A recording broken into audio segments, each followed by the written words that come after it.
जिथे भक्ती संपते तिथे सुरू होतो श्रद्धेचा काळा बाजार आणि तोच सध्या चालू आहे आपल्या भारतात. नमस्कार, मी पूजा पवार आणि तुम्ही बघत आहात फेरफटका न्यूज.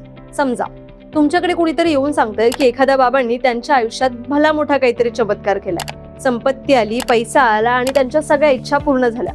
साहजिक एक मानवी स्वभाव म्हणून आपण त्या गोष्टीकडे आकर्षित होतोच. मग आपणही त्या बाबांच्या दरबारात जाऊ लागतो.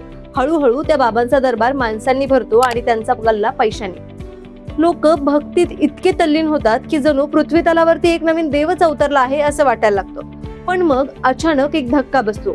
एका बातमीमधून सत्य समोर येतं आणि उघड होतो या खोट्या बाबांचं काळं सत्य, काळा बाजार, फसवणूक आणि कधी कधी अश्लीलतेचं जाळं सुद्धा. असंच काहीतरी अनेक वर्षापासून आपल्या भारतात चालू होतं. म्हणूनच उत्तराखंड पोलिसांनी 2025 मध्ये सुरू केलं ऑपरेशन कालनेमी. या ऑपरेशन मध्ये तब्बल 300 पेक्षा जास्त खोटे बाबा आणि साधू पकडले गेले, ज्यांच्यामध्ये फरार असण्याचे, बलात्काराचे, चोरीचे आणि अगदी खुनाचे देखील आरोप होते. हा तोच भारत आहे जो संत महात्मांचा देश म्हणून ओळखला जातो आणि इथेच भक्तांच्या श्रद्धेचा वापर करून त्यांना लुटलं जातं.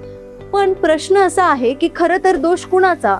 आपल्याला फसवणाऱ्या त्या खोट्या बाबांचा की श्रद्धा आणि अंधश्रद्धा यामधला फरक न समजणाऱ्या आपल्या सामान्य जनतेचा? याबद्दल तुमचं मत काय आहे हे कमेंट करून नक्की सांगा.